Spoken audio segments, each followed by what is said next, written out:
సుమన్ టీవీలో మీ business promotions కోసం ఈ కింది నెంబర్ను సంప్రదించగలరు.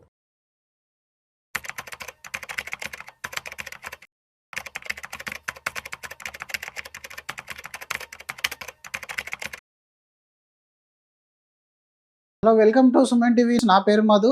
సో ఈ video especially newly married couple కోసం చేయబడుతుంది. వాళ్ళు ఎలాంటి హెల్త్ పాలసీ తీసుకోవాలి, తీసుకునే ముందు ఎలాంటి జాగ్రత్తలు తీసుకోవాలి, అసలు ఆ పాలసీ అనేది ఎందుకు అవసరం కొత్తగా పెళ్ళైన వాళ్ళకి అనేది మీరు ఈరోజు నేర్చుకోగలుగుతారు. సో అందులో అన్నిటికంటే ముఖ్యంగా మనం ఈ పాలసీలోకి వెళ్ళినట్టయితే కొత్తగా పెళ్ళైన వాళ్ళకి హెల్త్ ఇన్సూరెన్స్ అనగానే అందరు గుర్తుకొచ్చేది మెటర్నిటీ. మరి మెటర్నిటీ కవరేజ్ ఉన్న పాలసీ మీరు తీసుకుంటేనే మెటర్నిటీ అనేది కవర్ అవుతుంది. రెగ్యులర్గా మెటర్నిటీ అనేది అన్ని పాలసీలో కవర్ కాదు. సో కాబట్టి అందులో మనకు కొన్ని ఇన్సూరెన్స్ కంపెనీస్ ప్రొవైడ్ చేస్తున్నాయి. ఏదైతే ఇన్సూరెన్స్ కంపెనీ ప్రొవైడ్ చేస్తుందో ఆ కంపెనీ యొక్క పాలసీని మనం తీసుకునే ప్రయత్నం అనేది చేయాలి. దాని ద్వారా ఇక్కడ మెటర్నిటీ అంటే బాబు కానీ పాప కానీ డెలివరీ ఎక్స్పెన్సెస్ అని అందరు అనుకుంటారు. అలా కాదండి. అందులో న్యూ బార్న్ బేబీకి ఏదైనా మెడికల్ ఇష్యూ వస్తే కూడా డే 1 నుంచి కవర్ చేస్తారు. జనరల్గా మీరు చూస్తూ ఉంటే డెలివరీ ఖర్చులు ₹1,00,000, 2,00,000, హయ్యర్ సైడ్ ఒక 3 lakhs వరకు వెళ్తుంది. కానీ బై బర్త్తో ఏదైనా ఇష్యూ వచ్చినట్టయితే పిల్లలకి అది 5 to 10, 15 lakhs వరకు కూడా వెళ్ళే ఛాన్స్ అనేది ఉంటుంది. కాబట్టి ప్రతి ఒక్కరూ పెళ్ళి అయిన తర్వాత లేదా పెళ్లి కంటే ముందే అంటే ఆబ్వియస్లీ ఇవ్వరనుకోండి, పెళ్ళి అయిన తర్వాత మీరు పాలసీ అనేది తీసుకోవాలి. ఇక్కడ కొన్ని ఇంపార్టెంట్ ఇన్ఫర్మేషన్ అనేది మీకు షేర్ చేస్తాను, అది ఒకసారి మీరు నోట్ చేసుకోండి. మెటర్నిటీ కవరేజ్ అనేది ముందుగా చూసుకోండి. దీని తర్వాత గ్లోబల్ కవరేజ్. చాలామంది ఏం చేస్తారు, పెళ్లి తర్వాత యుఎస్ కెనడా వెళ్ళిపోయి అక్కడ సెటిల్ అవుదాం అనుకుంటారు, లేదా జాబ్ పర్పస్లో వెళ్తారు.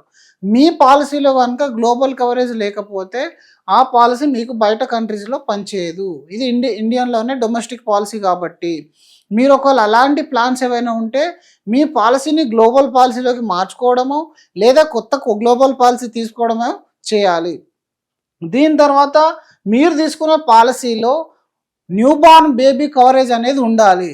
అది మీరు ముందుగానే మీ ఇన్సూరెన్స్ అడ్వైజర్తో డిస్కస్ చేసి చూజ్ చేసుకోవాల్సిన అవసరం అనేది ఉంటుంది. ఎందుకంటే అన్ని కంపెనీస్ న్యూ బార్న్ బేబీని కవర్ చేయవు. కొన్ని కంపెనీస్లో వెయిటింగ్ పీరియడ్ అనేది ఉంటుంది.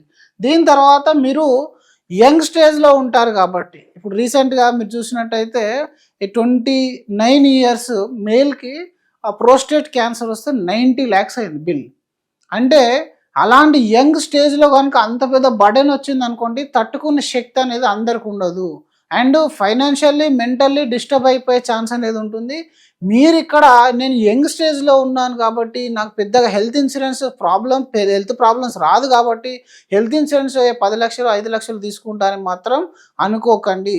యంగ్ స్టేజ్లో ఉన్నప్పుడే పెద్ద పాలసీ తీసుకోవడం వల్ల మీకు ప్రీమియం అనేది తక్కువగా ఉంటుంది. కాబట్టి మినిమం ₹1,00,00,000 లేదా 2 కోట్ల వరకు ఉన్న పాలసీ తీసుకోండి. యంగ్ కపుల్కి ఏజ్ తక్కువ ఉంటుంది కాబట్టి ప్రీమియం అనేది కూడా తక్కువ ఉంటుంది, రైట్. దీని తర్వాత మీ యొక్క ఆక్యుపేషన్ అనేది మీరు మెన్షన్ చేయండి ప్రాపర్గా ఇన్సూరెన్స్ కంపెనీకి. చాలామంది ఏంటంటే డిఫరెంట్ ఆక్యుపేషన్లో ఉంటారు. ఆక్యుపేషన్ మీరు బయట కంట్రీస్లో కానీ హజార్డియస్ ఏదన్నా వర్క్స్ చేసినప్పుడు కానీ మీరు కానీ మీ ఇన్సూరెన్స్ ఏజెంట్ కానీ ఆక్యుపేషన్ రాంగ్గా కనుక ఫిల్అప్ చేసినట్టయితే దాని ద్వారా వచ్చే యాక్సిడెంటల్ క్లెయిమ్స్ అనేది డిలే కావడమో రిజెక్ట్ కావడమో జరుగుతుంది. దీని తర్వాత మీ యొక్క మెడికల్ ఇష్యూస్, అంటే మీరు ఇప్పుడు కొత్తగా మ్యారేజ్ చేసుకున్నారు, హస్బెండ్ కానీ వైఫ్ కానీ పాలసీ తీసుకున్నప్పుడు ఒకరి యొక్క హెల్త్ ప్రాబ్లమ్స్ ఒకరికి మోస్ట్లీ చెప్పకపోవచ్చు. ఎందుకంటే ఎర్లీ స్టేజ్ ఆఫ్ మ్యారేజెస్లో అంత తొందరగా చెప్పుకోరు. ఏదైనా మెడికల్ ఇష్యూ ఉంటే మళ్ళీ వీళ్ళు ఏం ఫీల్ అవుతారు అని చెప్పేసి దాచిపెట్టే ఛాన్స్ అనేది ఉంటుంది. ఇక్కడ ఆల్రెడీ మ్యారేజ్ అయింది కాబట్టి మీరు అక్కడ చెప్పినా చెప్పకున్నా ఇన్సూరెన్స్ కంపెనీకి మాత్రం చెప్పాలి. అది చిన్న ప్రాబ్లం అయినా పెద్ద ప్రాబ్లం అయినా మీరు ముందుగానే చెప్పుకోండి. చెప్పడం వల్ల ఏంటంటే ఫ్యూచర్లో మీ క్లెయిమ్ అనేది రిజెక్ట్ కాకుండా ఉంటుంది. దీని తర్వాత పుట్టుకతో ఏదైనా కొంచెం ఇష్యూ వచ్చినట్టయితే ఆ ఇష్యూను మీరు మెన్షన్ చేయాల్సి వస్తుంది. అంటే మీరిద్దరు డిస్కస్ చేసుకొని అది మీ ఇన్సూరెన్స్ కంపెనీకి ప్రొవైడ్ చేయాలి. పుట్టుకతో ఉన్న ఇష్యూస్ని కూడా ముందు చెప్పకపోతే పాలసీలో క్లెయిమ్స్ అనేటివి రావు. దీంతో కాకుండా ఇప్పుడు వైఫ్ యొక్క నేమ్ అనేది చేంజ్ అయిపోతుంది ఏంటి మ్యారేజ్ తర్వాత. మీరు పాలసీ తీసుకున్నారు, కొత్త నేమ్తో పాలసీ తీసేసుకున్నారు, కానీ ఆధార్ కార్డులో కానీ పాన్ కార్డులో కానీ బ్యాంక్ అకౌంట్లో కానీ నేమ్ చేంజ్ చేయలేదు. అప్పుడు ఏమవుతుంది, మీ యొక్క పాలసీలో క్లెయిమ్ అనేది రిజెక్ట్ చేయబడుతుంది. ఇది చాలా ఇంపార్టెంట్, అందరూ మర్చిపోతున్నారు ఈ రోజులలో. మీరు ఒకవేళ ఓల్డ్ నేమ్ పైన అయినా పాలసీ తీసుకోండి, ప్రాబ్లం ఏం లేదు. లేదు మీకు ఆఫ్టర్ మ్యారేజ్ ఆధార్లో మన ఆధార్లో చేంజ్ చేసుకునే అవకాశం ఉంది, ప్యాన్లో చేంజ్ చేసే అవకాశం, బ్యాంక్లో చేంజ్ చేయొచ్చు, ఎక్సెప్ట్ ఎడ్యుకేషన్ ప్రూఫ్ తప్ప మిగతా అన్నిట్లలో మనం నేమ్ చేంజ్ చేసుకోవచ్చు. కాబట్టి కొత్త నేమ్తో మీరు పాలసీ తీసుకున్న ఆధార్లో కరెక్షన్ చేసిన తర్వాత మాత్రమే తీసుకోండి. ఎందుకంటే మీకు ఇన్సూరెన్స్ కంపెనీ క్లెయిమ్ టైంలో మీ ఐడెంటిటీ ప్రూఫ్ అనేది చెక్ చేస్తుంది. అక్కడ కనుక మీరు ఈ ప్రూఫ్ ఇవ్వనట్టయితే క్లెయిమ్ రిజెక్ట్ అవుతుంది. కొన్ని సందర్భాల్లో మీరు మ్యారేజ్ సర్టిఫికేట్ ఇచ్చినప్పటికీ పాలసీ మ్యారేజ్ తర్వాత తీసుకుంటున్నారు కాబట్టి ఆఫ్టర్ మ్యారేజ్ ఏదన్నా ఒక ఐడి ప్రూఫ్ ప్రకారం మాత్రమే మనం తీసుకోవాలి.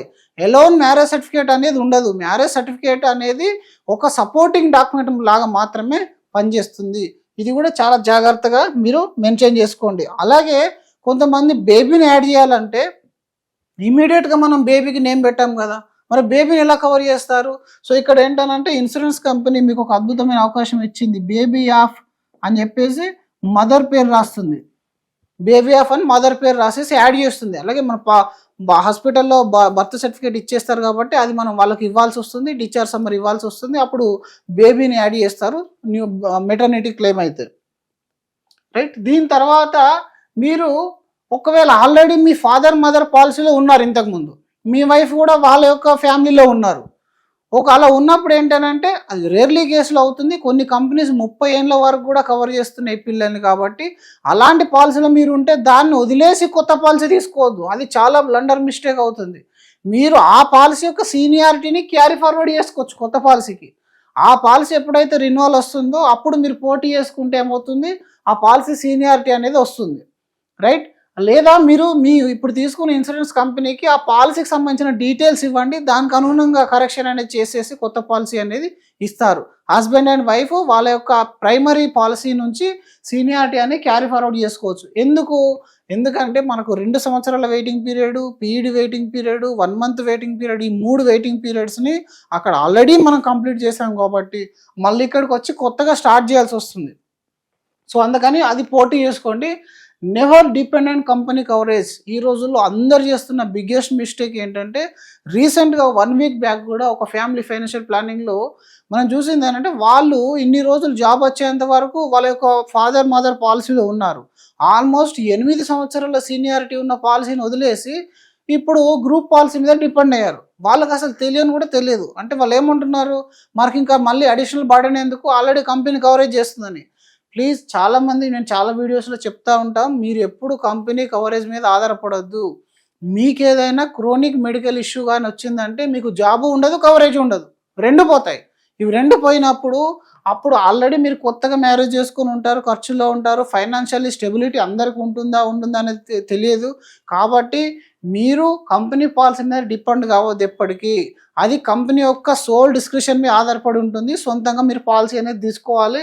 తర్వాత కొంతమంది ఏం చేస్తున్నారంటే, ఎక్కడైనా లోన్ తీసుకుంటే ఎన్బిఎఫ్సీలు కానీ బ్యాంక్ యొక్క గ్రూప్ పాలసీని పర్చేజ్ చేస్తున్నారు, దీనివల్ల వెయిటింగ్ పీరియడ్స్ ఉండవు అని చెప్పేసి. కానీ ఇది ఎన్బిఎఫ్సికి ఇన్సూరెన్స్ కంపెనీకి ఎన్ని రోజులైతే టైఅప్ అనేది ఉంటుందో అన్ని రోజులు మాత్రమే క్యారీ ఫార్వర్డ్ అవుతుంది ఈ పాలసీ. దాని తర్వాత రిన్యువల్ అనేది అవ్వదు. సో కాబట్టి ఇలాంటి పాలసీ తీసుకోవడం వల్ల ఫ్యూచర్లో మీ పాలసీ కవరేజ్ లేకుండా పోతుంది. ఈ గ్రూప్ పాలసీని అవాయిడ్ చేయాలి, కంపెనీ కవరేజ్ని అవాయిడ్ చేయాలి. అలాగే గవర్నమెంట్ ఇచ్చే కవరేజ్ ఏవైతే ఉంటాయో అవి కూడా గవర్నమెంట్ హాస్పిటల్స్ మధ్యలో బిల్స్ మీద డిపెండ్ అయి ఉంటుంది. కాబట్టి మీరు పర్సనల్గా హెల్త్ పాలసీ అనేది తీసుకోవాలి. సో ఇలాంటి చిన్న చిన్న జాగ్రత్తలు అనేది మీరు ఆలోచించి తీసుకోవడం వల్ల మీకు పుట్టబోయే పిల్లలకు కూడా ఎలాంటి ఇబ్బంది లేకుండా ఉంటుంది. సో అందరు కూడా ఆలోచించి మంచి పాలసీ అనేది సెలెక్ట్ చేసుకుంటారని అనుకుంటున్నాను. సో మరిన్ని ఇలాంటి వీడియోస్ కోసం మన ఛానల్ని ఫాలో చేయండి. So thank you so much.